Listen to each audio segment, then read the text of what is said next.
Okay, if there's no echo, then let's just do this. Let's do it. Let's do it. Okay. All right, everybody. Y'all don't know me. I'm sure. I'm sure you are here for the other man here. I'm Troy Goldenberg. I host a podcast called The Good of Twitter. This is episode number 50. Fun fact: my goal when I started this was to get to 50, and I'm really, really excited to be able to do this. It feels right to have the 50th episode of The Good of Twitter to go live on Twitter. Uh, Viva Frie. I know your first name. What should I call you actually? Well, full name's David Freiheit, but Viva is good or Freiheit. Fry. Fry. Oh, that's a very cool. All right. Yeah. Do you speak Yiddish or you speak German? I speak a tiny bit of Hebrew. Well, okay. No. Because freedom in Hebrew is totally different. In any Germanic language, Freiheit means freedom verbatim. Oh, So it's amazing. and that's why. So that's what Viva Frei was some random thing that I picked up for That's the channel. sick. I love Back, that. yeah, Freiheit. And my grandfather's name used to be Freiheiter back in 1932 Poland. And when he left, I don't know why they cut off the ER, but I might bear some family relation to any remaining Freiheiters who are still out there. Super cool. Super cool. Well, Viva Fry. I hope I'm saying that right still. Thank you for coming. I appreciate it. Just so everyone knows, the way that we got connected was I quote tweeted him on. He came after Bill Maher on Joe Rogan's podcast. I'm a fan of both of them. And your follower, when I went to the comment section, all of your followers were saying he has that Bill Maher has Trump derangement syndrome. And I was like, Yeah, a fatal case. I see. I disagree. I think he's a little bit, and we'll really get into it. With, let's screw it. Let's just get into it. So I think he has a little bit, yes. And where it comes from is the fact that he just is refusing to accept that Biden could be worse than Trump. I think it's a debate. I'm on the Biden is worse than Trump side, which is actually, if you knew me in 2016 when I was, what was I then? I don't know, 18 years old. I had Trump derangement syndrome of the blue variant, and I thought he was the worst thing to ever step foot on the planet. But he was really good for me actually because the second he won, I remember like tweeting or on Facebook or something like I've never been more disappointed.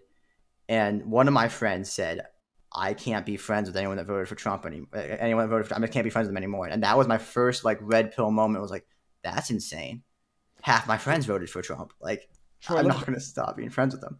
ordinarily I was telling you this before we went live, and I said we're going to do this live because I don't before I go anywhere, I try to do a little due diligence, not Yes. in terms of whether or not to accept an invite. Firstly, I thought this was going to be a lot more adversarial because when you quote tweeted me, I was like, oh great. I just had a Twitter fight with someone who doesn't think Bill Maher is a Trump deranged idiot, and I thought, you're going to be a lefty Democrat. When you reach out, it's like, okay, great. Finally, I'll have a discussion with someone who is, who I vehemently disagree with. Then I saw you're more libertarian, apparently, and in doing my due diligence, that was pretty much all I was able to discover about you. And I listened to a couple of not the entire podcast, but I got a feel for yourself. I appreciate it. How old are you? I'm 27 now. Just turned 27. 27, and you okay? So libertarian. So I say like, okay, I was a little disappointed. It's probably not going to be like the tooth and nail fight as to why Trump is a convicted sexual batterer now, from the E. Jean Carroll thing. But no, Bill Maher it's fun watching the brain just short circuit at the point where people say, okay, I understand everything I've been told is a lie, but I'm still believing this from coming from the same people who I now know everything they've been telling me has been a lie. Bill Maher is like, yep, they're wrong on trans ideology. They're wrong on gender affirming care. But Trump is Satan incarnate, and Biden, in as much as he's corrupt and as much as he like fondles little kids, and there's videos circulating, he's still better than Trump. It makes no sense. I mean, the reasons for which Bill Maher purports to hate Trump make no sense. I can push back on that. So the argument for Biden over Trump, I still hate Trump.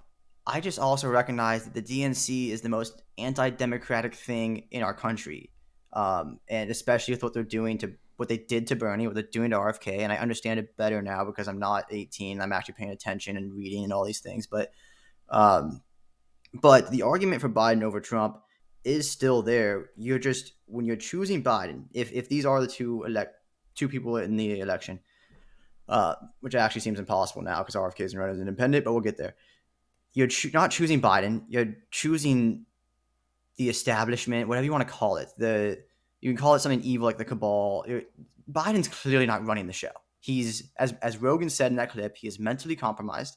He can't do this. Like, you can give him Adderall and he can go on a stage, but like, he can't be doing this day to day, the most stressful job on the planet. He's clearly, if he was your own grandfather, you'd put him in a retirement home. Like, he's clearly not doing it. And I still understand the argument. I don't, to steel man the argument against Trump, or pro Biden, anti Trump, is what he was saying, what Bill Maher was saying in that video. There is a lot of truth to it, where it's. Well, you got to give me one example. I'll give you an example. So the right when Trump won, he has this huge need to lie about everything, including things that don't matter. So saying he had the biggest inauguration crowd ever was wild. That's a crazy thing to say because he very clearly didn't. He wasn't, and not only that, he came after the first black president ever. Clearly, that guy had a bigger one. Like, so common sense tell you that, and pictures tell you that. Like, why does he have to lie about everything? Well, it's weird. So in law, there's an expression. Well, at least in Quebec law, there's an expression called bon dol, which is like good fraud. Dol is like you're fooling somebody, you're deluding them. But when someone you go to the used car shop and they say this is the best car ever, they don't literally mean it's the best car ever. Let's set aside the fact that you're believing the media when the media tells you it wasn't the biggest inauguration ever. I believe the pictures that I saw. I'm not believing the media. I don't believe Troy, believe it. You're 27. If you believe the pictures that you saw, let's back it up to the football game where people were giving Trump the bird and they were showing all of the fake news was circulating that one image of a guy giving the double bird. And then when you go find the original picture, you see 3 people out of maybe 40. At least there were well more than 40, but you see only 3 people flipping double birds. But the media says the crowd was giving the finger. If you believe the picture, then you haven't seen the meme of the classic propaganda picture where you zoom in on a picture and you zoom out and the context is mildly different. They did that with all of his what are they? The rallies. Like, oh look, it's so empty because they're showing you from like 1,000 feet away. So let's just set that aside. Let's say I think it's still undetermined. And I don't know why anyone would choose to believe the pictures when they know how pictures are manipulated. They know the media that manipulates the picture is lying because they want to make Trump look unpopular. I don't believe it. But let's even say it wasn't the biggest inauguration ever. That is what we call a useless exaggeration, where what would you expect it to? Oh, it's the second biggest ever to open. Give me a break. When the media fights over trying to disprove what is either factually correct or at the very least a matter of opinion intended to be good exaggeration, we're not engaged in bona fide intellectual discourse. It is partisan crap where the media is trying to say, he's a liar, add that to his 16,000 lies. It wasn't the biggest. But by the way, nobody's been able to definitively prove it one way or the other, but it's one of the lies. So set that one aside. If that's the best you got, it's a bad day. It's not. No, it's not. It's not the best I got. Also, like, I think something that might surprise you here is I very, very rarely get got. Because I'm not here to be right. I'm here to figure out the truth. I'm not here to say Biden or Trump is better. I have my opinion, and I think I'm a well-researched person. I think I'm decently smart. But I'm not here to say I am 100% correct. And there's some hills I'll die on, but no, that's not the best I got. This one, honestly, is the best that I have. What I have coming, in my opinion, at least. Like the main reason I'm like, man, I just don't think I can vote for this guy. There's a few of them, but the main reason. This guy being Trump. I'm gonna vote RFK, no matter what. I mean, we'll see if something crazy happens, but most likely RFK. But let's just go back to my lifetime. I was born in '96. Throughout the '96 election. Do you know what I was doing in '96? What were you doing? Well, first of all, I was watching Train Spotting. Like I was 16, 17 in '96. That was like. I will forever be frozen in the 96, 97 year when Train Spotting, Pulp Fiction came out. Those were the good years. That was back when the world made sense, or at least you didn't know that the world didn't make sense. Sorry. So you're born. You're good. You're a baby. You're a baby. Troy. So throughout the '96 election, let's touch every other election real quick. 2000, Bush versus Gore. Florida, there's a ton of controversy. Did Bush steal the election? I don't know. So There's one allegation of stealing an election. It ends at 2000, though. In 2004, when he runs against Kerry, there's a whole book written about how every poll ever thought Kerry was going to win, and somehow Bush won, and there's a ton of controversy. Oh, he stole the election, but it dies in 2004. 2008, there's not a lot of it, but there's allegations. In 2012, when Obama ran against Romney, this is the first time I saw it live. When I was like, oh, wow, that's super sketchy. The Romney votes, not the Romney votes, the absentee ballot votes from troops serving overseas. We didn't count a lot of those votes, most of those votes. And we were watching this happen live, and we just ignored it. That could have swayed the election to Romney. Probably wouldn't have, but it very well could have. And we just didn't count those votes. But it died in 2012. At this point, there's a trend. Like, okay, elections can get stolen. In my lifetime, at least, elections can get stolen. But when the votes get counted, and that's what we're doing. We're passing the torch. In 2016, did Trump try and steal the election? Did Hillary try and steal the election? Trump said Hillary was stealing the election because the polls were saying that Hillary won before the election even happened. He was on stage saying, it's rigged. It's all rigged. She stole the election.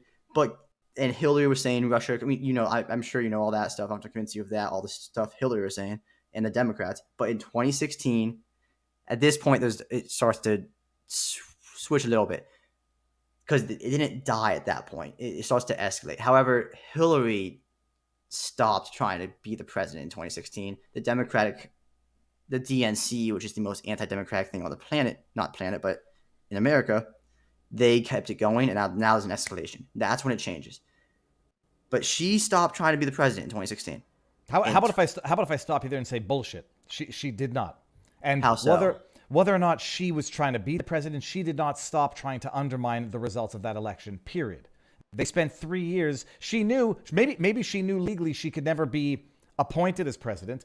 And maybe it wasn't her, maybe it was more Obama, but there was no peaceful transition of the power of the presidency. So when they say Trump is the first person who tried to violently prevent the peaceful transfer of power, bullshit. They did it in 2016, but their violence was political violence and not a one-day protest at the Capitol building. They spent 3 years undermining the election results. They infiltrated the incumbent president. They spied on the president. They abused of secret FISA courts so they could spy on the incoming president. And then they spent the next 3 years trying to pretend that he wasn't duly elected. That is not a peaceful transfer of power. If your argument is going to be, well, it wasn't Hillary Clinton doing it, it was Obama.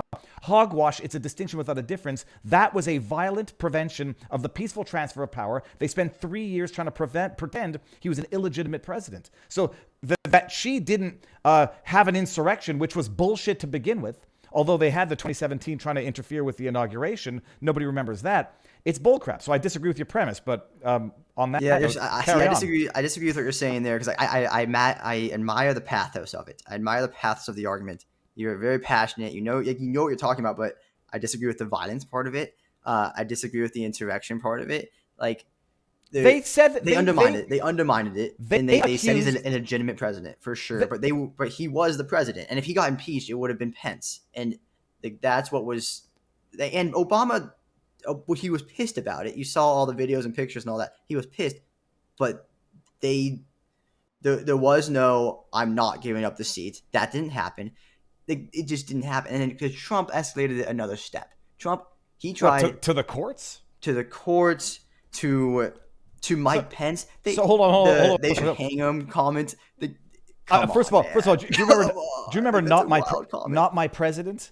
Illegitimate president, a Russian tool. That is, as far as I'm concerned, that's worse than a one-day protest that might have gotten a little out of hand in certain pockets, followed by petitioning the courts, which is a constitutional right, petitioning the government, which is a constitutional right, saying and spending 3 years, government resources, institutions and institutional power to undermine the president and pass him off as a Russian tool when, incidentally and ironically, the exact opposite was true.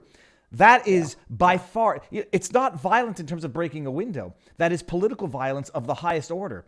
And it lasted a hell of a lot longer. It was far more institutionalized. It was far more insidious. And I don't think Trump petitioning the courts unsuccessfully, and I would say maybe half-heartedly in some cases, is anything to be criticized for. I don't think I now know that January 6th, I thought it was I said it was an inside job, something of a setup. I think that's been thoroughly now Yeah, I agree. I confirmed. think And I think so, it's hard to deny that. I don't think Trump did anything wrong in the transition to power. Anything?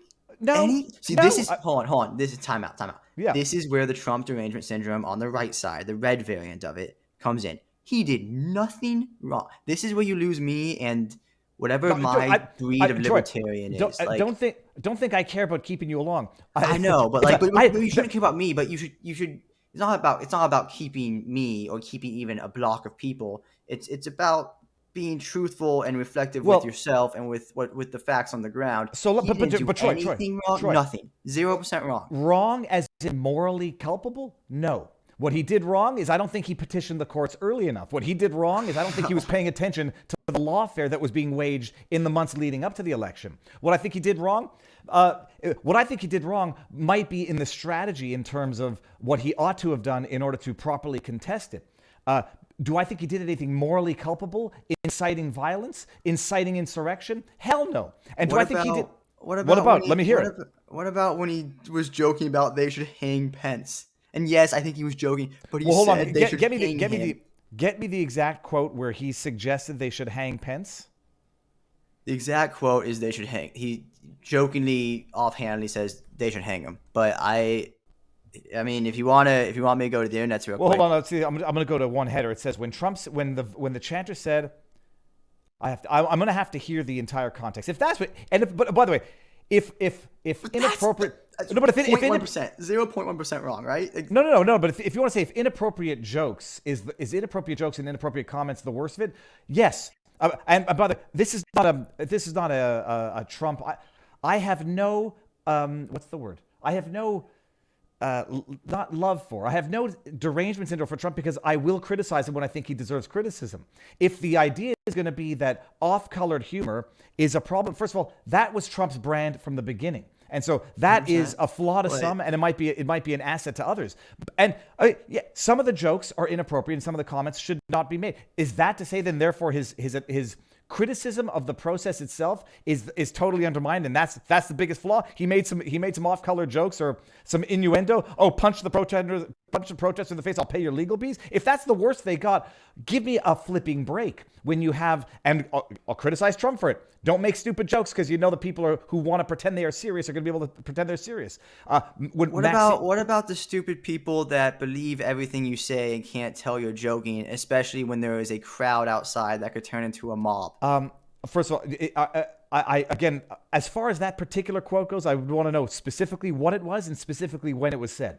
As far as gauging your conduct so that the bona fide people who want to misunderstand it will, and the people who are too mentally compromised to understand a joke might misunderstand it. You don't gauge your behavior for the lowest common denominator and for the liars and the criminals out there. And so if that's the standard, well, my goodness, when Maxine Waters says get in their faces and harass them, when AOC says take to the streets and fight, when Kamala Harris bails out protesters, I mean, I'll criticize them for that. But I don't think you gauge your behavior based on how the dishonest and the intellectually deficient might misunderstand what is obviously for anybody else a normal thing, obvious joke, or could be potentially misinterpreted. And by the way, if that is the standard, there's literally nothing you can say, because when Trump said, go there and protest peacefully, that is what they deem to be insurrectionist talk. The intellectually dishonest and the intellectually compromised will always find a way to misunderstand, and you don't guide your behavior based on them. You guide your behavior based on those who are sincere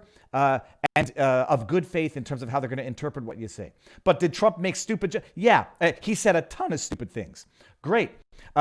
Do I put a stupid joke on par with if you don't know to vote for me or Trump, then you ain't black? Do I put those two things on a moral and political equivalent? Hell no. Would Trump might have been better off if he did give I would say fodder? the joke is worse. I'd say hang Mike Pence is worse. Well, I don't think he said hang Mike Pence. He said they should hang him. So here it's on Politico. There was a mob chanting. They describe it as a mob on Politico. I mean, yes, you could, but chanting "Hang Mike Pence." He is shown the quote, and he laughs and offhandedly says, "Maybe they should hang him." Like, that's the quote, and it's a joke. It's obviously a joke. It's clearly 100% a joke. But it and it's on Politico. Either way, like I don't want to get hung up on one quote. Well, of hold his, on, like, but I know you don't want to because I'm reading from Politico too. Politico could not independently verify the veracity of the claim regarding Meadows' comments. That's fine. Hang Mike Pence. Those chants were a reaction to Pence's decision to accept electoral votes that indicated that Joe Biden won the presidency. I don't see where Trump said either way. If the biggest concession is going to be Trump makes inappropriate jokes, potentially jokes that could be misinterpreted, and that's his disqualifying feature, well, I'll disagree with the and, but I'll concede that he does say tremendously stupid things. I don't want to say the word disqualifying because I think he should be able to run for president. Like for me, it's just like it's not a serious human. He constantly, so does Biden, but he constantly lies, and he very much seems to care mostly only about himself. And like you're reverting to platitudes yet again. The best example thus far is when he said maybe he deserves it, allegedly, because I can't find the independent confirmation, to a chant saying hang Mike Pence, which I agree is wildly inappropriate. Okay, where do we go from there? If it's going to be in a question, well, that's the standard for Trump, then I expect a similar standard for everybody else. In which case, there is no politician when Hillary Clinton says we saw he died, talking about extrajudicial assassinations. I dare say when we're dealing with political equivalents, that's worse. When you're dealing with candidates, you have to measure, not just nitpick one stupid thing and then analyze it in a vacuum. These are the candidates. Where do you go from there? Does he say stupid things that give fodder to the left? Absolutely. Would they misinterpret anything he said because they're malicious or intellectually deficient? Absolutely. And now, does anybody think when he says, maybe lock her up, he does say stupid things. How about that? No, he even said that was the thing, lock her up. By the way, when he was running in 2016, I thought his motto should have been, I'm with him. I thought it was hilarious. I would, like, that was really funny. I thought he should have done that. But because her motto is I'm with her. But how about that? He was telling his whole base, we're going to lock her up. We're going to drain the swamp. The second he won, and his crowd is chanting, lock her up. He's like, oh, that was fun during the race. Troy, I gotta go. Sorry, right? I don't want to go back to the hang Mike Pence, but I'm reading the Politico article as we talk. The January 6th Select Committee heard testimony indicating then President Donald Trump, after rioters who swarmed the Capitol began chanting hang Mike Pence, they heard that he said something indicating that he expressed support for hanging his vice president, according to 3 people familiar with the matter. I mean, Troy, if we don't learn that the media are pathological liars in everything they said, removal of the bust of Martin Luther King, very fine people. If we don't learn, then we're just bound to. So hold on. The White House chief of staff at the time, Mark Meadows, was in the dining room of there's a typo. I'm going to pick on that, of the Oval Office with Trump at one point during last year's Capitol attack. The committee has been told. Meadows then left the dining room and informed other people nearby that Trump had signaled a positive view of the prospect of hanging the vice president. The panel heard. Oh my goodness! But the header is Trump expressed support for hanging. Okay, so give me a break on that one. I am willing to stand corrected on that. Okay, and I'm going to say, suggesting violence against your political adversaries is bad. Period. That's bad. Okay. But I don't even think we have that evidence yet. You're good. We're 30 minutes in. And I agree with you on the media lies all the time. And you shouldn't trust them. And they're putting something in front of you because they want you to see it. And they usually want a reaction. And they want a divided country because it's easier to divide and conquer and all of those things. Let's back up 1 second.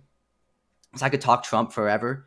I think he's an interesting character. I could talk him forever. And I like when you say there's 0% that he's done wrong, I'm like, in my mind at least, that is another variant of TDS, and it's way stronger on the blue team. Troy, but that's the third time you've reverted.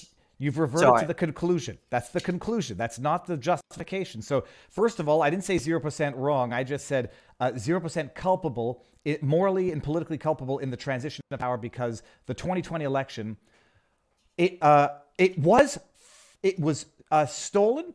It was falsified. Period. Period.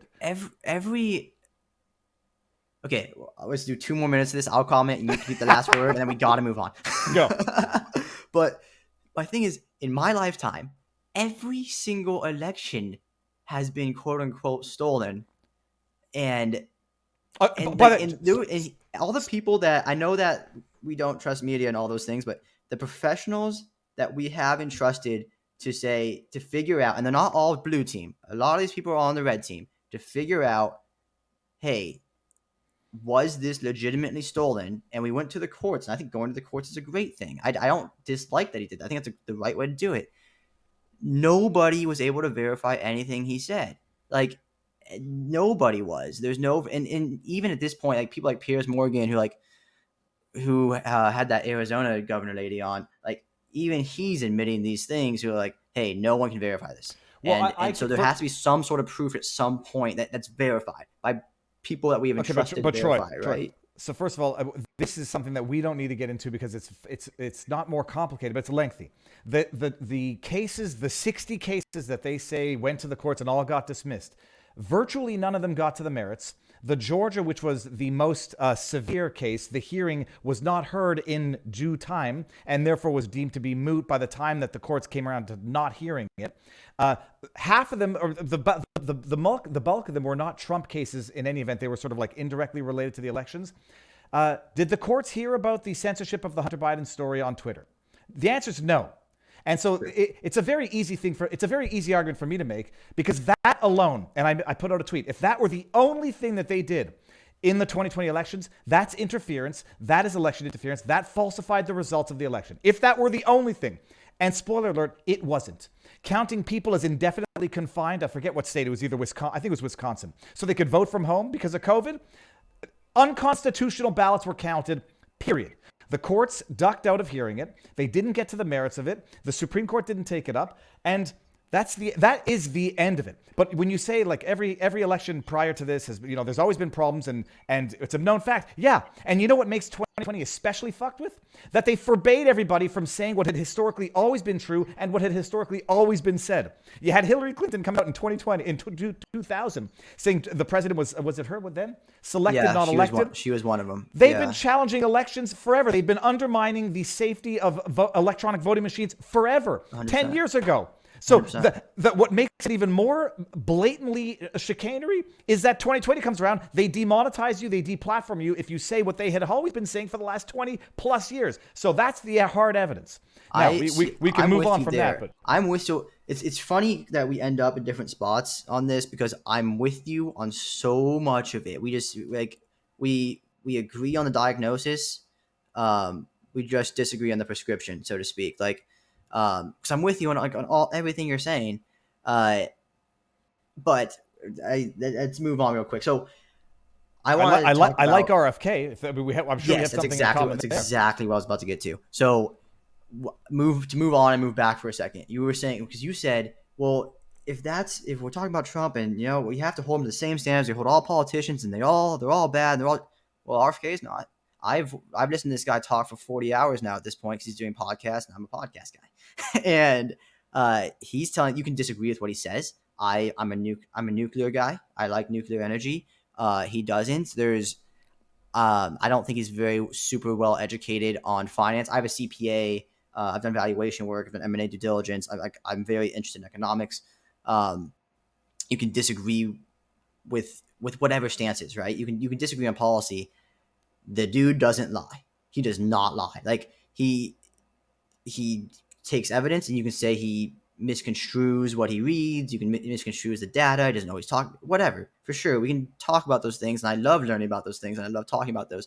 But that guy does not lie. He is not like the rest of them. I'm sure he has lied at some point in his life. I'm sure he has lied. When his kids are in the car and they say, we want to go to a store, and you say, sorry, that store is closed, even though it's not. Yeah. I'm tongue in cheek. No, there's no question. I like RFK's demeanor. I like the fact that he says we don't have to agree, but we have to listen to each other. And he does it. It's not just that he says it. He does it. He's not hyperbolic. He's not hyper aggressive. And Troy, what lesson did he learn? It doesn't work either. The deep, call it the deep state, call it the MSM apparatus, call it the uniparty. Being nice like RFK doesn't work either, because he's still an anti-Semite. He's still an anti-vaxxer extremist. He's still public enemy number one. And so maybe people should learn that the demeanor doesn't matter at the end of the day. What matters is the ideology. And you could be as abrasive, dishonest as you might believe as Donald Trump, brash, boorish, and whatever, or you could be as passive, as thoughtful, as considerate as RFK Jr., and you'll still be an anti-Semite, an extremist, an anti-vaxxer, an anti-science menace to society. So, I what agree lesson with have you you. learned? I agree with you that that's what the media does. But here's the thing: is that I think you're under. Maybe I'm an optimist. I am an optimist, but You're young. You should be. I think that you're underestimating the American people. Where everyone I talk to, whether they're Trump fans, if you're somehow still a Hillary fan, I guess I also would say somehow still a Trump fan. But if you're a Trump fan or a Hillary fan or whoever, everyone knows at this point the media is lying to you. Everyone I know at my age, at least, they know the media is lying to you.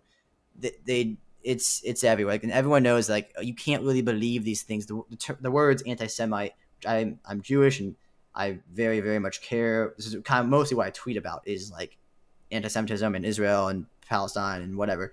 And a lot of my episodes have been on that, a few of them. And the guy's not anti-Semite. If you believe that, you're insane, or you're just very miseducated. And all those things. Yeah, that's gonna happen. But at this point, we know that those words almost don't mean anything until proven. Like until it's like very much proven. Like Kanye West. Okay, yeah, proven, right? But Well, no, I'm going to go out and be the what's the word when you are not provocative, but when Devil you are the advocate? contrarian. Contrarian. I think when Kanye West came out and said, "I love Hitler," everybody knew what he meant. Everybody knew what he meant. He didn't mean "I love Hitler" for the evil that he did. He meant "I love Hitler" in the way Jesus on the cross was saying, "I love you," the Roman crucifiers. So, Okay. but here's another Did example. you watch the Lex Friedman podcast with Yeah, him? well, yeah. I watched Lex Friedman. I watched Lex Friedman. No, I watched all of it now. But you have to refresh my memory on what you think was the most egregious example of anti-Semitism, genuine, bona fide anti-Semitism. There were videos. So honestly, the champagne, I can't remember their name. The Champagne podcast, or there's an Was entire. this the one where he wasn't dressed in the black leather? That was on Alex Jones, right? Oh my god, that one was hilarious. That one was wild. So the Champagne podcast, he blames everything wrong in his life on Jews. There is a guy, Rudy something. He does a breakdown of it. It's like a 30-minute breakdown of everything he's saying, and by the way, I'm not for canceling Kanye West. I'm just saying, like, my whole point was that he's an anti-Semite. He doesn't like Jews. Troy, and let me. I'm not going to play there's a whole advocate. breakdown. The entire Champagne thing. But every problem in his life, he is blaming on Jews. Every single one. Has it? But I mean, I didn't mean again, to Jews. blaming it on individuals who happen to be Jewish. Let's not say everything. That's not what he's doing. He's not doing. But there is. It wasn't the George Soros thing. Like, if you hate George Soros, you're not anti-Semitic. Yeah, but that wasn't Troy, what he was doing. have you been a black hip hop artist trying to succeed in Hollywood? I mean, there is. Have you been a black athlete, a black boxer? I understand. I understand what you're saying, but that doesn't. I understand what you're saying, but if you watch that whole Champagne thing, or just the 30-minute breakdown that this Rudy guy does, I think it's Rudy Israel on Instagram. I think, but it's not. I understand what you're saying, but it's not just that struggle. It is choosing a particular people. This is what he does, and it's okay. It's okay. I'm not saying cancel the guy. I'm just saying this is what he did. It's objectively what he chose a particular people, and he said, "You are every problem in my life." And we don't have to focus on him. Like, for example, I don't know how he got on Jews. But like the Green Party, for example, the 2008 presidential nominee. I know it's 15 years ago, but the 2008 presidential nominee, Cynthia something, she's a PhD. She just promoted last week an event saying the title was "Black people and white people need to unite to fight their common enemy. Jews are the problem." The KKK Duke guy was there. Like, there are people who are anti-Semites. And there's people who are racist, and Kanye West just happened to be one of them. Look, I have a theory. I have a theory that there are no anti-Semites or racists. There are just assholes, and assholes will find a reason to hate someone, whether they're fat, too skinny, too black, too Jewish, whatever.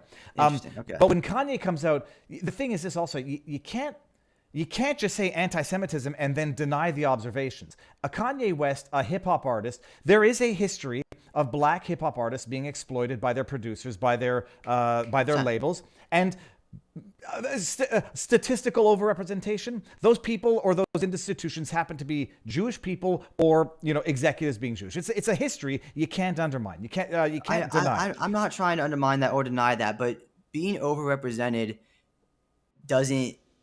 First off, we're overrepresented in Hollywood for. I can't believe we got on Jews, but Well, I'll tell you what. We're going to get the two perspectives from two Jewish people. So yeah. So the reason Hollywood happened, and it's funny because when this whole thing was going down, I tweeted how funny it is that the smartest people speaking about it are animated 10-year-old children on television in South Park, because they were the smartest ones and the only people who got it correct, because everyone else was being ridiculous.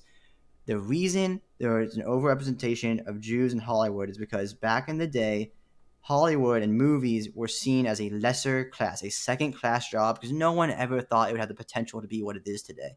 So those are the jobs that minorities got and Jews got.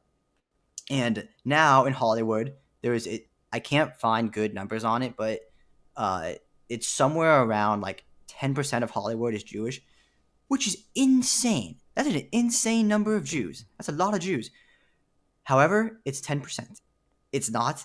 Oh, first of all, I would that overrepresentation isn't a sign of oppression. It could be, but it's not a sign of, hey, something super shady is going on. And yes, people in power, no matter their race, ethnicity, whatever, have always taken advantage of the powerless. I think it happened to, I don't really know the situation, but I assume it happened to Ice Cube.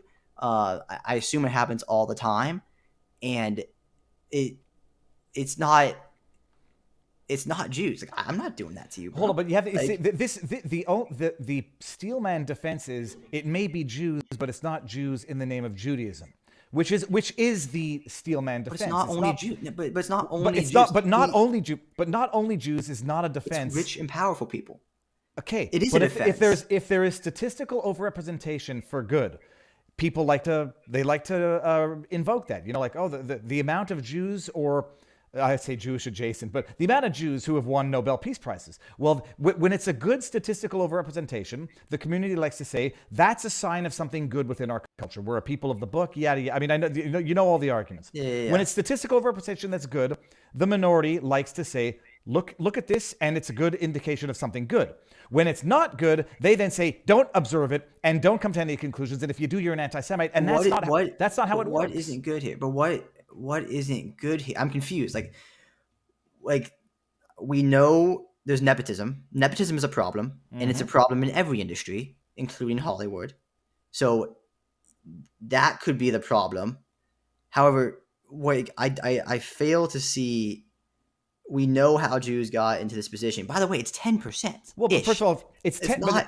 It's like 10% of a 10% of a group representing 1.5% of the population. In America, maybe it's 2. I'm not quite sure. But either way, if you acknowledge that the statistical overrepresentation in any set of circumstances is a problem, and that observing it is the first step towards resolving it, you can't ignore it. And so let's just move away from the Jewish side and just take other demographics where there's statistical overrepresentation. And if the argument is it's racist or anti-Semitic or whatever ist to observe it, you're never going to solve the problem. Now, the issue here is you say, well, it's not a problem that there's overrepresentation in Hollywood. It's not a problem there's overrepresentation in politics. Maybe in the ordinary run of things, it isn't a problem. But when you're just trying to understand where someone like Kanye West is coming from, you need to understand how that statistical overrepresentation, which might have led to his perceived sense of exploitation, creates that sentiment in the first place. When you look at, and it's terrible that we have to observe it. When you look at who was involved in the first impeachment of Donald Trump, and you understand a religious demographic representing a very small percentage of a population, wildly statistically overrepresented in the impeachment. I mean, there were people involved that I didn't even know were Jewish. I never knew that Alexander Vindman was Jewish. But yet, when you go through that and you see the amount of players who happen to be Jewish, you can't then say to somebody who observes that you're an anti-Semite for observing it. The argument would be and then the argument would be they're not doing it in the name of Judaism. It's just the way politics is. People rise to the top, yada yada. The flip side is also the amount of people defending Trump and defending against the impeachment who are also Jewish. You can't discount that either. So there's statistical overrepresentation on both ends. They sort of knock each other off. But you can't you can't deny someone's empirical observation in order just to write off what their empirical observation is.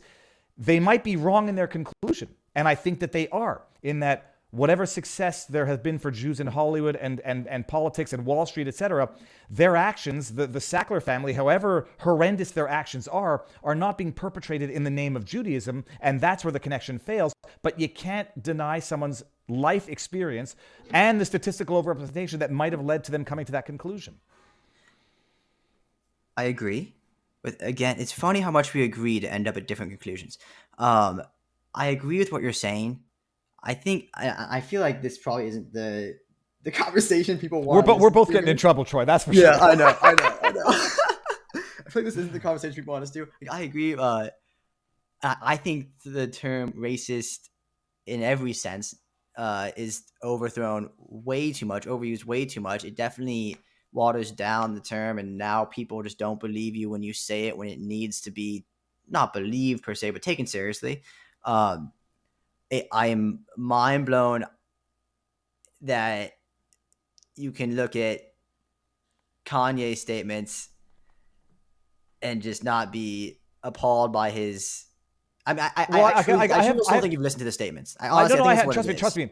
I have. I also believe that he was genuinely and bona fide in a manic state where I think so too. I think he was saying things to be deliberately provocative. He was saying things to deliberately prove a point. And when people know that when he says, I love Hitler, it's not because he loves Hitler for the bad that he did. And then they nonetheless say, I'm going to interpret it that way to cancel him. And then he gets to say, look, everything I said is true. I mean, people are playing the same stupid game. But when he says, I love Hitler, and then Lex Friedman asks him, do you love Jewish people? And he can't say, I love Jewish people.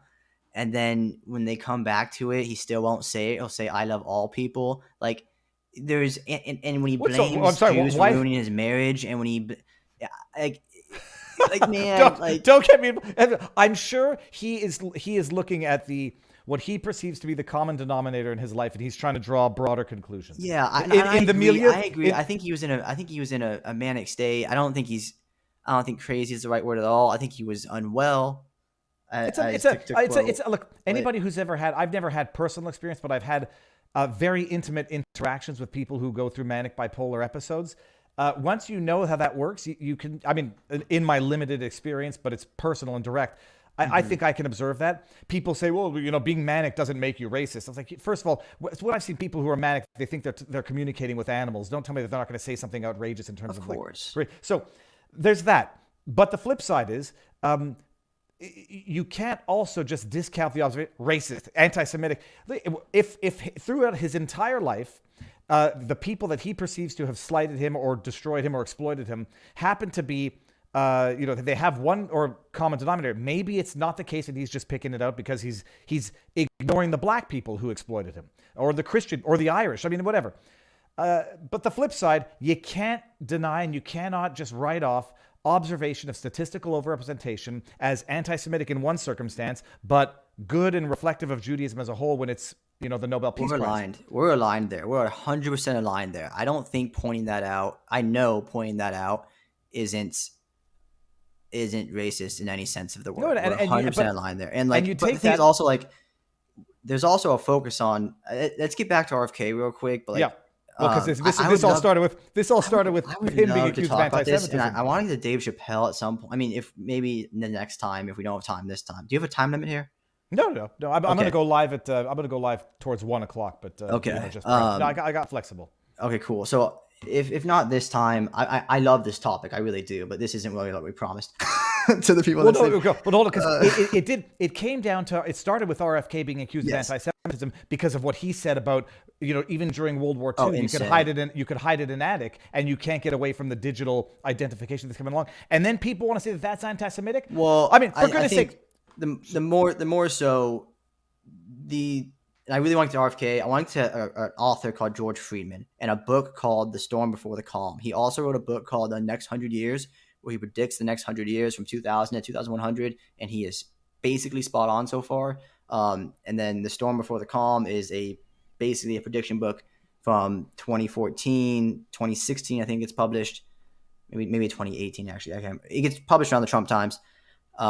through kind of 2032, and he talks about this figure coming aboard that's going to unite the left and the right and the center, and it's going to be this uneasy alliance between them because they're going to be so. And he talks about, he's incredible. He's like a Peter Zahn type. It's incredible, and RFK is the guy he's talking about. Like, if it doesn't happen this time, it will happen next time. But also, like, again, I would love to do the Jew stuff. I love the topic. I want to talk Dave Chappelle at some point. I'm going to talk to Jew stuff because I think he's a genius and I think he's off on this one topic. But RFK, this is the person that we need. And it needs to be people like you who are smart and have this huge following, and not just you, because you reach I call it the red libertarians. I mean, that's kind of who your followers are from what I've diagnosed of you. And we need people, the blue libertarians, we need people on the right who are the straight right, people who are straight left, like that can see, hey, this guy's doing good, and we can talk about the anti-Semitism claim, which is ridiculous around him. But really, what I want to talk about with him is right now, in this moment, he's exposing the DNC, and he's doing it politely, but he's exposing them better than anybody. And my argument would be, it's because he's doing it politely. It's because he's talking to people. It's because he's not being a dick. He's not being brazen. That's my argument. But he's not exposing the DNC. He is. So I've learned he's exposed them to me at the very least. I know there's thousands and thousands like me. Were you not following Bernie in 2015? I knew the cabal story. So here, hold on, let me explain. Yeah, I knew the cabal story. I knew, like, oh yeah, they're doing something here. They're breaking it down here for me. So the DNC, if he steps foot in Iowa or New Hampshire, he can no longer get those votes. Those are really the states that determine who the Democratic primary is going to be. The DNC had to come out because of what RFK is saying, because of him talking. They had to come out and say, we don't owe anybody a fair process. We don't, like, they had to come out we knew that. We knew that from Bernie Sanders 2016. That's when look, and it's not to fault you, but in 2016, you're 7 years younger than you're 2019. You're probably not paying attention to this stuff. I'll tell you this. The reason why RFK has revealed the DNC corruption to you, it has nothing to do with his politeness. It could be, first of all, I think Trump should have illustrated it to you as well, but you were also 4 or 5 years younger back then. The reason why anybody would reveal it right now, and I dare say someone who would be more brazen, more brash, and more rude would expose it even more. My problem with RFK right now, first of all, he's gone a little radio silent, but I think the media's moved on to demonizing Vivek. No, I think he'd be more successful in exposing the corruption if he were more brazen. I disagree, because then it just gives them fodder to do what they did to Trump. But Troy, they already did it. They just did it to RFK. That's true. He's the anti-Semite because he said something true. I mean, for goodness sake, he's the anti-Semite because he made a callous comparison to the Holocaust. What I forget. That's not. I don't know where you're seeing that. The one that really got through the media waves was the whole COVID thing. Which, by the way, the genetic modification. Which by the way, we knew this in 2020 and 2021, 2022, because all the discussion was, this is killing black people at a higher rate. This is killing Hispanic people at a higher rate. This is killing white people.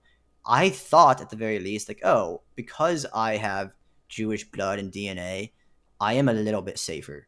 That's just what I thought because of the articles I was seeing. They just never said the word Jew. They just but all the media was saying it. But it is insane. Also, the entire media used the word spare, even though RFK in the clip never said the word spare Jews or spare Chinese people. Every single article says spare. Why is that? Yeah, it's because it's a biblical word that brings up emotion, just like the estate tax versus the death tax. Like, they know what they're doing. I'm with you there, but like, yeah, but hold up, stop, Troy. You're with me there, but then you go read an article that says Trump suggested that they hang Pence. I saw it happen live. Dude, I saw it happen live. Dude, do you know the things that you think that you've seen live that you've never actually seen? But anyhow, that was just want to make a circle joke as we say in stand-up comedy. I know. But no, they said that they were saying that RFK suggested that it was genetically modified to go after and spare. And what he was observing, it's just so maliciously dishonest. You could be the most polite. You didn't know me 6 years ago. I was a very polite kid. I mean, I didn't want to share my opinions on things because I didn't want to make enemies. But then I realized you make enemies by not sharing your opinions. Silence is violence. So if you're going to be deemed violent by being quiet, why not just drop a few F-bombs and tell people to go fuck themselves when they deserve it? RFK could stand to do that because he could be the most polite choir boy on earth. He's going to be an anti-Semite. They're going to lie about what he doesn't say, so he may as well just be very vocal in what he does say. But anyways, we will agree. I like RFK. They would do a great many things before allowing RFK to ever ascend to the ranks in the DNC because they are crooked, awful, evil people, period. The entire process is corrupt. Maybe it's, the argument's going to be it's not much more corrupt than the RNC's delegates. And, there's ways that they can give the delegates to DeSantis and just screw the vote. I would say it's certainly way more corrupt than the RNC. I think it is as well, but I think it's pretty obvious. I say that, but I know that I don't really have the justification. I wouldn't be able to back that up because people are going to say, well, look, the delegates don't have to listen to the popular vote. They can go and, they can pick the candidate they think is the best. And that's basically what the DNC said. Screw it. But it wasn't even just saying we can screw the vote with the DNC. They were leaking the questions to Hillary Clinton. They were conspiring and colluding. But they say it's a lawless organization, so they can do whatever the heck they want. Here's the difference with RFK.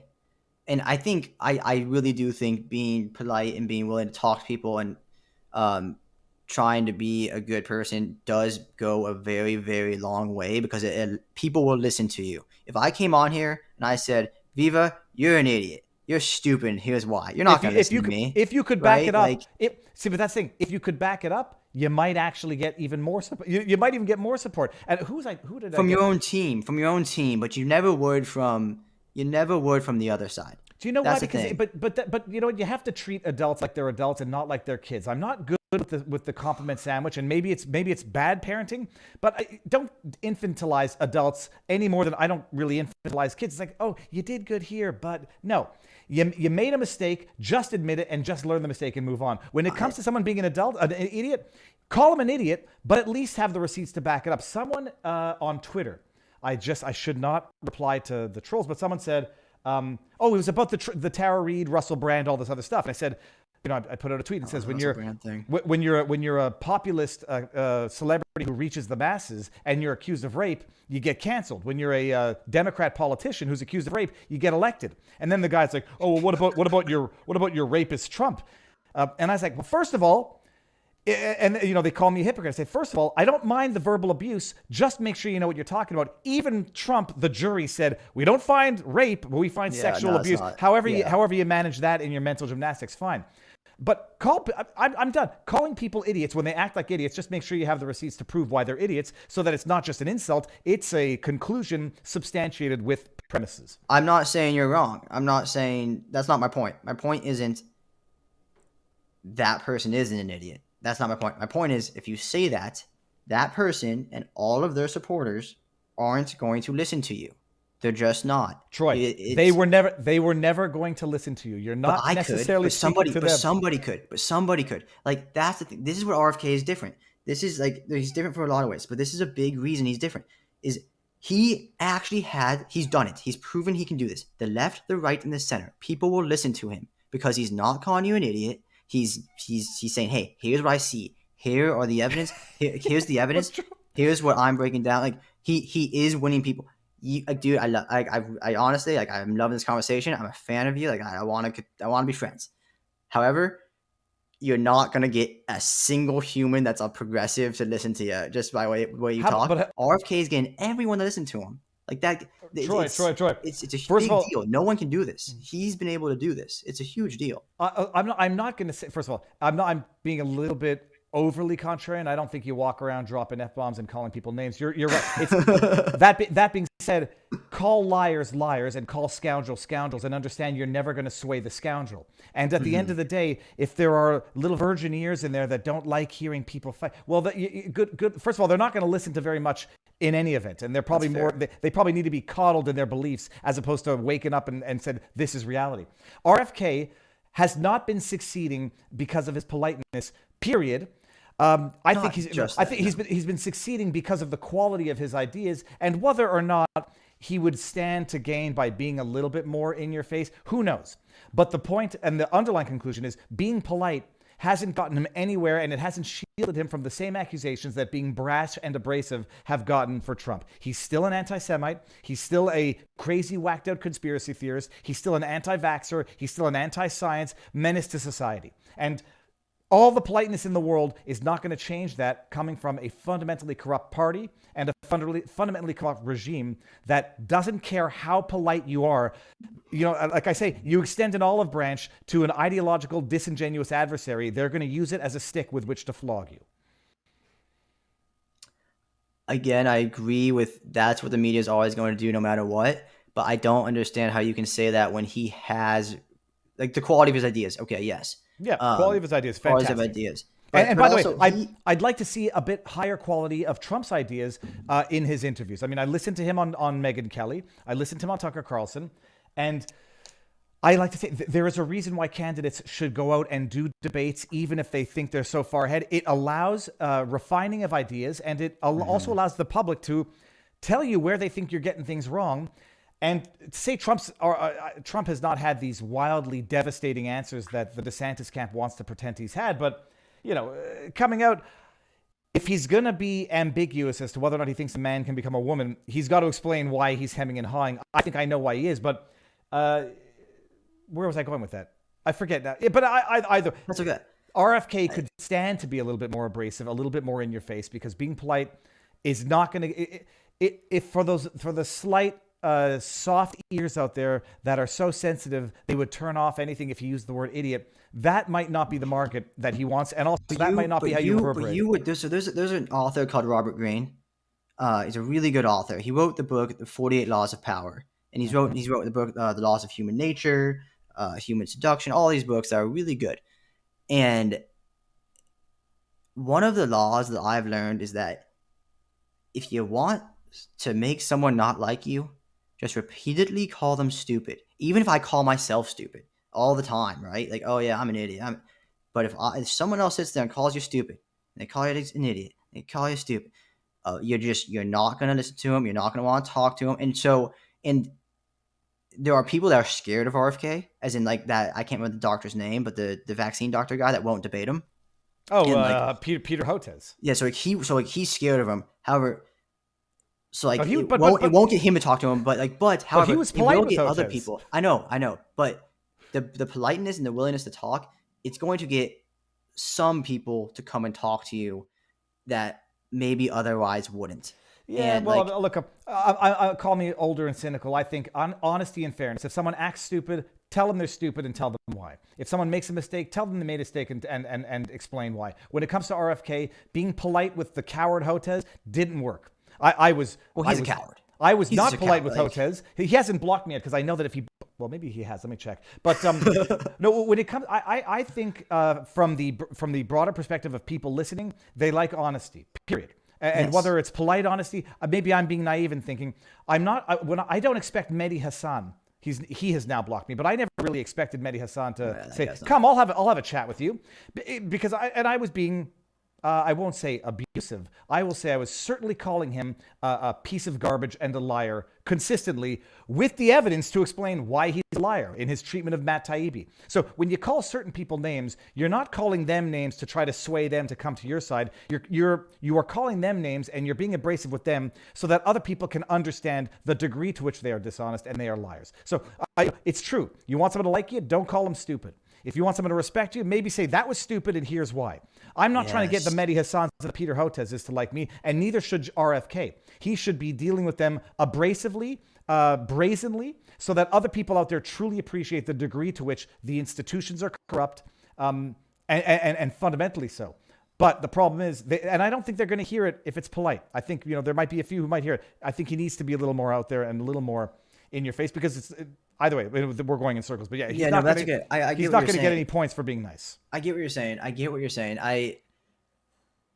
I still think like the guys, the famous people that you mentioned, it's different when you're a public figure and you have all these faults. When you're you, like versus me, like I'm a nobody and you're a somebody. So it's different when Everybody is a somebody. If I'm quoting from The Jerk, and you just need to be in the phone book, everybody is a somebody. But yeah, some people have a bigger bullhorn. some people have bigger bullhorns. It's like, but so if you call that guy an idiot, also I want to move on to how the DNC is fucked, and I'm really excited about it. But if you call that guy an idiot, it's different than saying if I call Trump an idiot, or I say I hate Trump and I just don't want to vote for him, versus if you voted for Trump, or if you like Trump, you're an idiot. It's different. It's True. I mean, like, you know, because one is punching up and the other one is punching down, so to speak, and one is judging people. Well, I tell you, but that I understand. Yeah, but I said I try not to, even in the discourse. I try not to. Even when I say Democrats are liars, I really try to limit it to the Democrat politicians.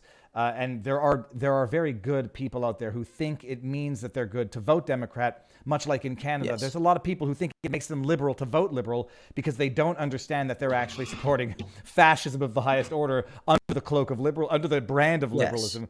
Absolutely. But, yeah. Absolutely. Now hold on. So I'm with DNC, you there. why do you think the DNC DNC's is fucked. totally fucked? DNC's fucked because RFK is the man. So if RFK said, well, if they're not going to give me a fair shake, I'm going to run independent. And if he runs independent. Did he say that, though? Because at one point he said he wouldn't do that. I'm pretty sure this week he's been saying, he's considering it. Sorry, hold on. Okay, because I thought he said, it's funny. He said he wouldn't run with, or he doesn't see himself running on a Trump ticket, which I don't see it happening either, but maybe in a Trump administration. If he were to say, I'll be in the Trump administration and I'll be like the vaccine czar and I'll hold inquiries into Fauci. If he runs on a Trump ticket, it's over. Trump wins a lot. But here's the thing. Even if he runs as an independent, which I'm looking at now, he's saying he'd consider it. Mm-hmm. RFK, if this gets to you, RFK, do it. At least say you're going to do it, because here's what happens. You sink any chance that at that point it's Trump.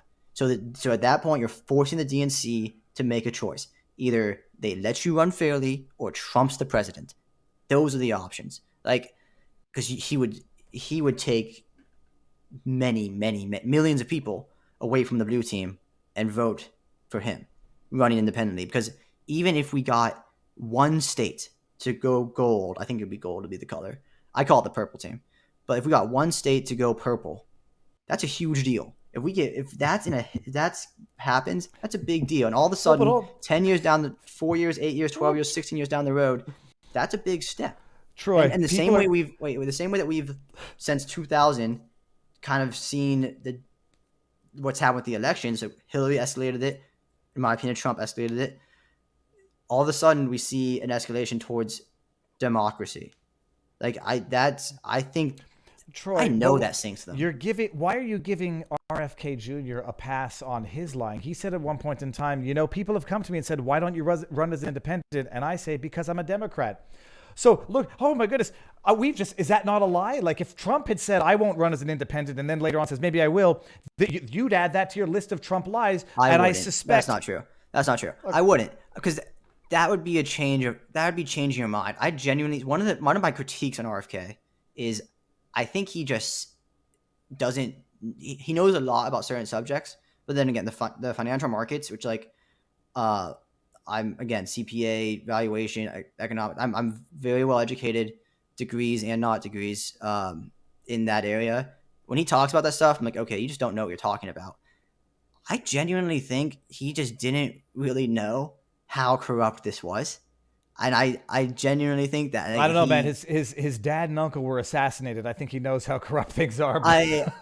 Yeah, but he's always had the same tune on the CIA and the FBI. Like, the DNC, he never really had comments on. Because those comments were on those organizations, the CIA and those organizations. Yeah, I think he appreciated that they were, deeply they're Democrat organizations, or at least they adhere to the Democrats. Yeah, but his family were Democrats, right? And that's the way that he grew up, and I think he's a classic liberal in most senses of the word. Again, there are things I disagree on, like his nuclear stance I very much disagree on, and there's definitely things I disagree on, but I really think there'd be a change of mind. And if Trump said, I'm running as a Republican ticket and I won't run as an independent, and then all of a sudden they screw him and say, nope, we're just going to give it to DeSantis, no matter what, or Vivek, no matter what.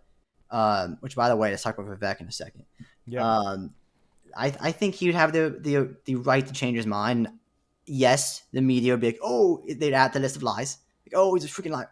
I wouldn't add that to his list of lies. Well, Like, so I don't want to get back to the Trump thing, but when you ask people to even name you, not 3, not 5, not 10, one big lie that Trump made.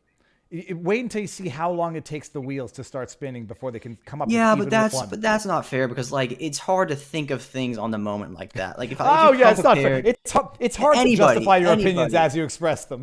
And Troy, if you're my kid, I'm going to tell you, I'm not going to call you an idiot, but I'm going to say, if you get into the fight, make sure that you know what you're talking about, because you're going to fight with someone who's smarter than you. Even if they're not right, they're going to make you look stupid. So someone comes out and says he's a liar, you better have the one good example right at the tip of your tongue. But get to Vivek, by the way, because Vivek. What about the I can't remember his press secretary, but the person that said they're not lies, they're alternate truths. That wasn't Sean. It wasn't Sean Spicer. It was Kelly. It was Kelly something. McKinney. He lies a lot. So does Biden. But come on. But I can. But the thing is, if I were going to say Biden's a liar, I have to come up with a very good one first. The good one would be I had nothing to do with my kids' business dealings. Period. There you go. That's the lie. Yeah. Nobody can even come up with one that fast for Trump. Oh, I didn't touch E. Jean Carroll. Well, they believe that he's lying, but it's not a demonstrable bald-faced lie of a statement that he knew was false when he said it, or had no good reason to believe was true when he said it. I'm trying to think of a good one for Trump that I can even think of. Wait, I'm going to just Google that for a second. Hold on one second. Trump lies. Yeah, like I want to. Why are you doing that? Because I'm sure we'll keep coming back to Trump over this conversation. Trump lies but list. Really quick, let's talk about Vivek. This was somebody that came on strong, and I was like, oh, this is interesting. This seems like a good guy, young face, and there are things policy-wise you can like and not like about him. But real quick, before we even prop him up, let's sink his battleship, because I think it deserves to be sunk as a guy who's into finance and a guy who's into fair markets. By the way, I'm an AMC ape guy. What does that mean? AMC theaters. The stock, GameStop. Dumb Money. The movie Dumb Money is coming out. There's another documentary called Apes Together Strong. It's a really good documentary, and it's just exposing the financial crimes of Wall Street and firms like Citadel, and it kind of explains how Robinhood works and failures to deliver. I'm really, really big on that stuff. I've had a few episodes with some really cool people. Jay Brown is one of them. There's a Twitter account on here called Stock Retail that breaks down what's happening with AMC, I'd say about once a week or so. It's a fight against corruption, and that's one of my big things I'm really into. So, but that's not the point. Point is, Vivek, how he got rich. He's a finance guy, and I was like, oh, interesting. I'm curious how he did this, and it sucks what happened. It sucks what the truth is. Well, you're talking with the medication that pump and dump. The pump and dump. It was a pump and dump. I didn't want it to be. It was unfortunate, but what happened was he bought a pharmaceutical company. By the way, he says he's not bought by these. He says he went on stage at the debate and said, "I'm the only one that's not bought and paid for." Dog, BlackRock funded your whole gig. Like, you bought and paid for it just like everybody else. Well, hold on. These would be like the grandiose statements that I would want to flesh out. Okay, no, let's do it. What BlackRock funded? This is the Alzheimer's medication that he and his family were trying to either repurpose or develop. They were trying. So yeah, he bought. What was BlackRock's holding in that pharmaceutical company? Percentage wise, I'm not exactly sure. It was. But you see, Troy, these are the important details, and the reason why I learned. Let me get to the details. Let me get to them. So he buys a company that has a failed drug. This drug failed FDA approval 4 times, and he puts his mom on the testing team. Transparently so. Transparently so, 100%. Transparently so. His friends and family get holdings in the stock. But if I may stop you there, why would anyone want to make money for someone else's family if they truly believed in a product? This is not like 10% for the big guy behind closed doors where no one knows what's going on. This is transparently on a company that went public. Yeah, and his mother is a doctor, by the way. His mother has expertise. 100%. She's a doctor. She was qualified. He's very qualified, very smart guy, 100%. His friends and family get some holding in the stock. At that point, it's media rounds. And the media, they'll do this when they short stocks too. They pump the positions both up and down of stocks they want to go big and stocks they want to go down. GameStop, AMC being one of the ones they want to go down. The media rounds start, and the funding kicks in, and this is where the BlackRocks and those types kick in. All of a sudden, this thing IPOs before the drug gets approval. IPOs, and it IPOs super high because all the good news going on around it. He sells everything. The stock is now worth pennies. It's a classic pump and dump. It just is what it is. It's how he got rich. It's, you don't even have to call him a bad guy for it, but you have to admit it is a factual, objective pump and dump. It's done 1,000 times across the market all the time.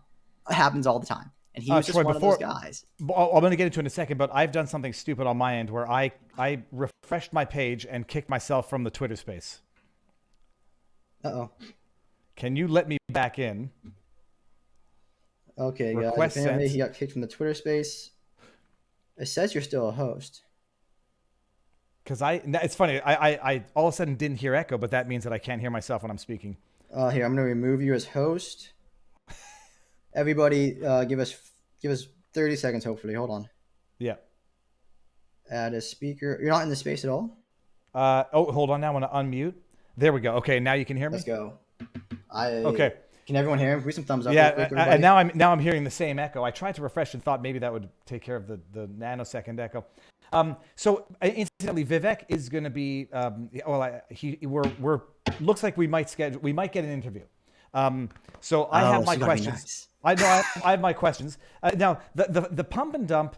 Look, I've invested in pharma companies. And I've lost it. Never mind. I've lost profits. I was invested in one called Nymox, which was supposed to be like the next. I don't know what it had something to do with adjuvants. It was back in the day. Pharmaceutical companies notoriously risky.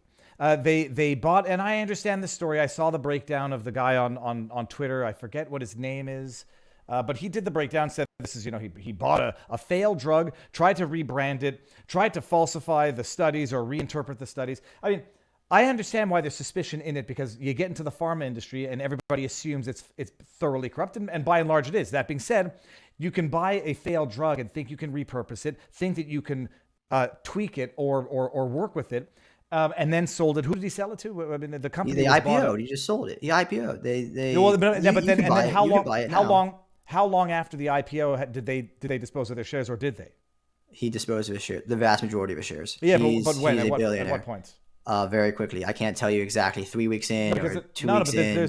There's periods where you have to hold your stocks and you can't do it, and you can't do it without publicly disclosing it. Whether or not it's a failed drug, and whether or not he made his money on something that other investors lost their money on, that's it. So that's the nature of the market. Where it becomes a problem is where it's fraudulent, where it's concealment, where it's and that's not to say that there might not have been. Even from the report of that guy on Twitter, and I don't remember what his name is, I said it smelt bad, but it's very easy to put sinister music and make an otherwise failed pharmaceutical company look like it's something more sinister. He was quite transparent about it, but I do it. I'll have my questions about it. People are going to look at him with a stink eye forever. He's not very transparent about it. No one's pushed him on it. No one's pushed him on it, really. Well, Mehdi Hassan, in all of his dishonesty and rubbish, did push him a little bit on the that his income and his having taken $1,000 from one of the Soros dudes back in 2008, and Vivek's answer was not the sharpest it could have been for a question that he ought to have anticipated coming from an adversarial what's the word I'm looking for? Question asking journalist. So he's got to refine it, but. Setting all that aside, and again, go through anybody's history. I'm sure you can find stuff that you might be able to find fault for. Yeah, but when you're a billionaire and you became a billionaire that way, I understand not wanting to vote for that guy. He should do it the old-fashioned way, like the Nancy Pelosi way, and get into government and make your money in government. Yeah, I know they're bad too. But why can't we just say? Well, no, but that's bad too. Time out. Yeah. This is where the Trump derangement. This isn't Trump, but this is where the red variant of your Trump derangement syndrome is hit, and it's here. Like the fact that you can't see it is wild to me. Like I can see it because what you accused. Hold on. What you accused Bill Maher of, which is, and it's true. It's true. When Joe Rogan said Biden bad, Trump said, well, Trump bad. Okay, Vivek, money bad. Nancy Well, no, Pelosi, money bad. but first of all, Right? I Like, disagree on yeah, your but I disagree on your premise. So this is where, and I'll say this: your motivated reasoning to adjoin ideas that you don't like with derangement syndrome, that's on you. I don't think Vivek's money is bad. I think Vivek made his money the way many people do. And whether you're imputing bad faith into the failed pharmaceutical company, where I would have to find more evidence to conclude or impute bad faith.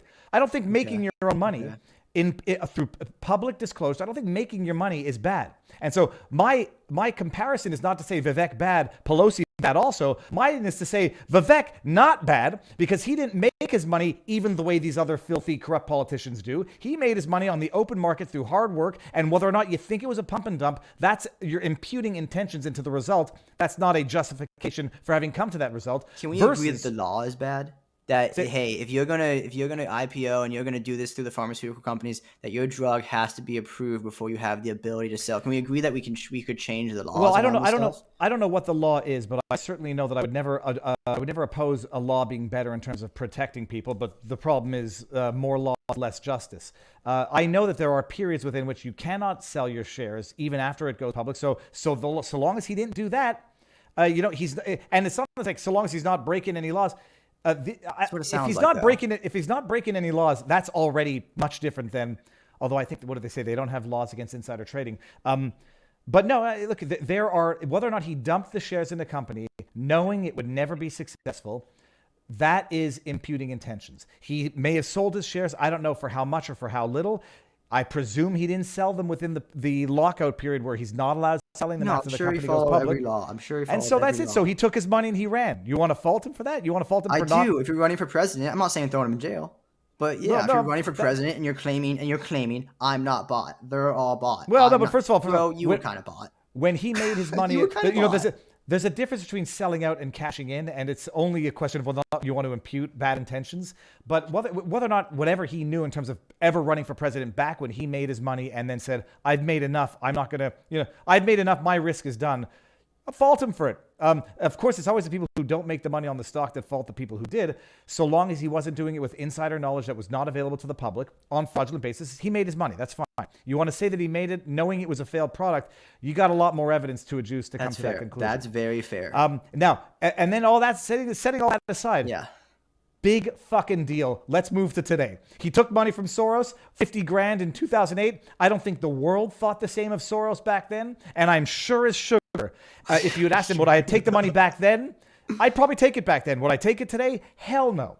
Would I take it again back then knowing what I knew then? Yes. Would I take it back then knowing what I know today? Probably not. Would I take it today knowing what I know now? Hells to the bells, no. So what he says today, he's saying the right things. I think he knows fundamentally he doesn't really have a chance. He might have a role to play in a Trump administration, but I think more importantly than anything, he's forcing the important discussions of a GOP base or a GOP candidate pool that seem to be oblivious to what the people actually want in terms of policy and what they want in terms of discourse. Whether or not he's going to win, I think he knows damn well he's got about as much chance as RFK, except that, the only reason he doesn't have a chance is because people want Trump. The only reason RFK doesn't have a chance is because the DNC doesn't want RFK. Yeah, the DNC does not want RFK. And he can't... I agree as role play. I'm glad he's running. And again, there's things about him I do like. There's definitely...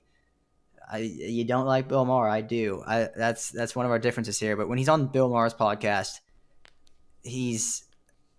I can't remember the exact phrase he uses for him. He says, you alarm me and you disarm me. Hold on, was this was RFK, right? No. This is to Vivek. This is to Bill Maher to Vivek when he's on Maher's podcast. Oh, okay. He says, you're both alarming and disarming. That you're a breath of fresh air. You're saying some of the things that about our political system that are bad and about the Democratic Party that are bad. But then there's a lot of things about you that just are very alarming, and that's kind of how I feel about him. And he does say he's not going to be a number two. That he's been a number one for the last 15 years of his career. It's the role he's best in. It's what he can do the most for his country in and for himself and his family. So he doesn't want to be vice president or a part of the administration. We'll see if that ends up being the case. Although his resume would say that is the case. For me though, I am a big anti-corruption guy, and you're right, it's not proven. More evidence needs to be brought to the table, and then it never will be. But it smells, it smells like shit, looks like shit, it's probably shit. And I've seen this happen 1,000 times. I've worked in the industry. I'm watching it currently happen with AMC and GameStop. Like, not the same thing, not nearly the same thing, but like, I've seen this financial stuff happen all the time. This is what people do. This is very, very common practice in this world, and it happens all the time. And like, so that for me personally, like, that's a huge red flag. But we can move on to talk about other things. I'm going to have to get ready for my show at 1:00, but we'll end on a good laugh because I'm pulling up the database of Trump's lies. I don't know if I could share the screen, but it might not be worth it anyhow. Oh, there's no screen. Okay. There's no screen in the Twitter spaces. Here's one of the lies. This is one of the lies. What do they say there? They got a database of 30,573 false or misleading claims. Here's one of them. We just got 75 million votes. This is January 2021. And that's a record in the history of sitting presidents. The fact check, when the counting was finished, Trump had received 74 million votes, not 75 as he often claims. But Biden earned more than 81 million. That's a margin of 4.5%. These idiots, when they call something a lie, pretend not to understand A, the truth, and B, what was meant. Do we believe that does anyone deny that Biden got 81 million votes on paper? That's the issue. Okay. Yeah, but Troy, I would argue next time we talk, I'll have a list of Trump lies. Oh yeah, go, well, dude. I'll send you the link. Let's get another one here. Please do. I would love to do this again. The hour and a half that flew by. Wow. Listen to this. Oh, January 2021. Our first lady has been a woman of great grace and beauty and dignity, and so popular with the people. How the hell does anyone have the balls to even fact check that statement? In reality, Melania Trump leads the White House with the worst popular. Go fuck yourself. Oh, I should be polite. They're not going to listen to me if I tell them to go fuck themselves. Sorry. Who was that? Oh, that's the Washington Compost. I'm not talking to the Washington Compost when I tell them to go fuck themselves. I'm telling everybody out there with half a brain listening. The people telling you and fact-checking the lies are the liars. You need to understand that.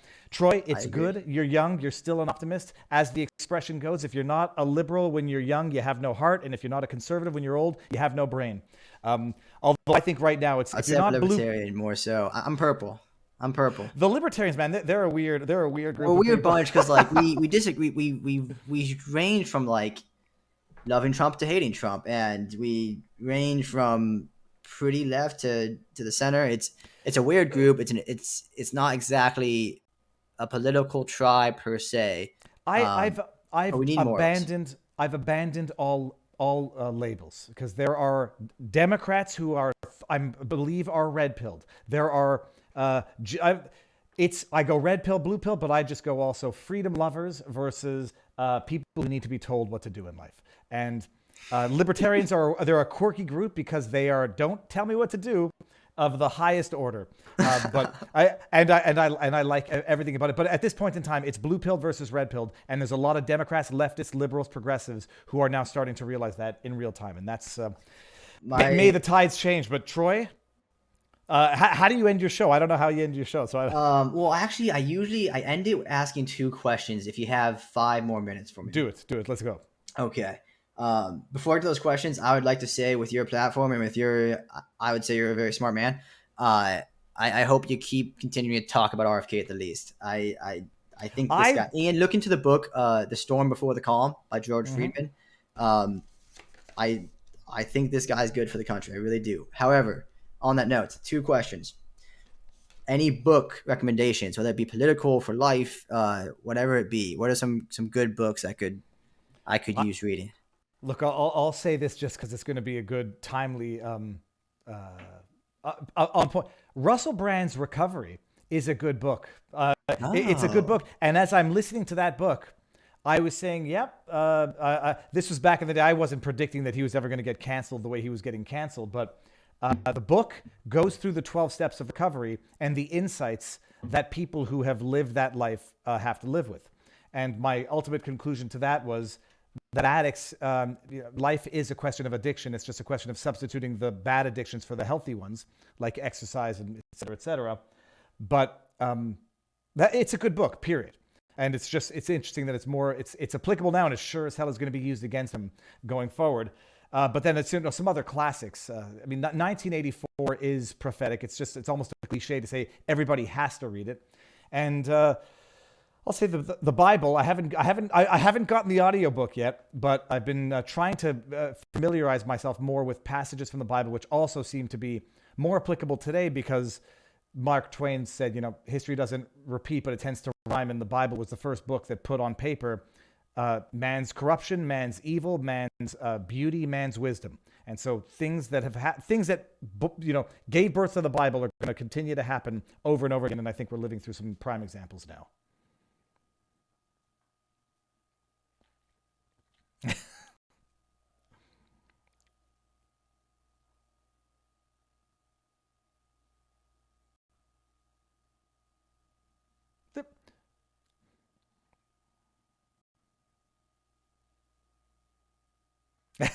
I say the three big books, they're iterations of the same underlying principles. Religion in all its forms, it's a variation of the same ideas. People need religion, and when people don't have religion, they end up becoming, followers of the Empire State Building syringe. I mean, people need to have some form of direction in their life, and if they can't find it on their own, they're going to look to government to provide it to them.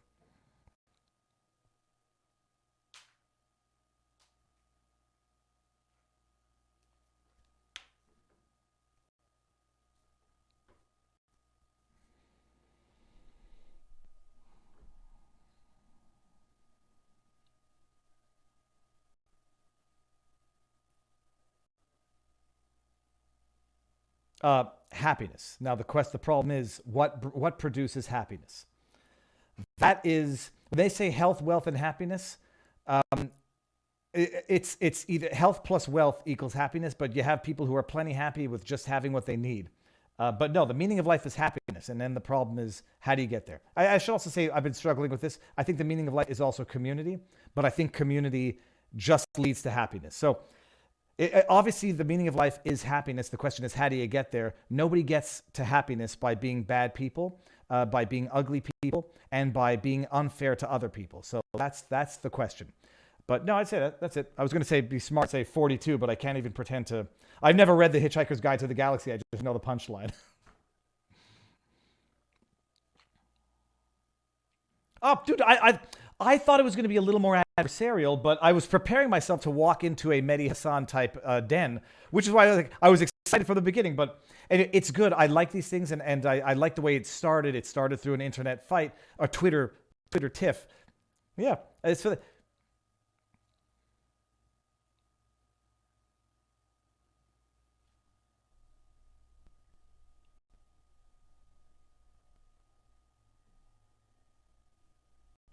to, I love it.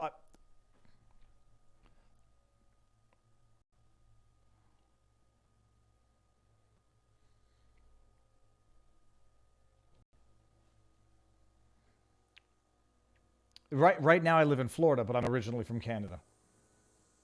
Yeah. Let's say the Miami area, the eastern, no, I think it's South Florida, like Broward County area. It's beautiful. We're protected on both sides from hurricanes, and there's the occasional 7-foot alligator in the ponds out here. So I saw a massive one yesterday, and not that I don't go near them with my dogs, but I think I could fight it off. But my dog would be a snack for that thing.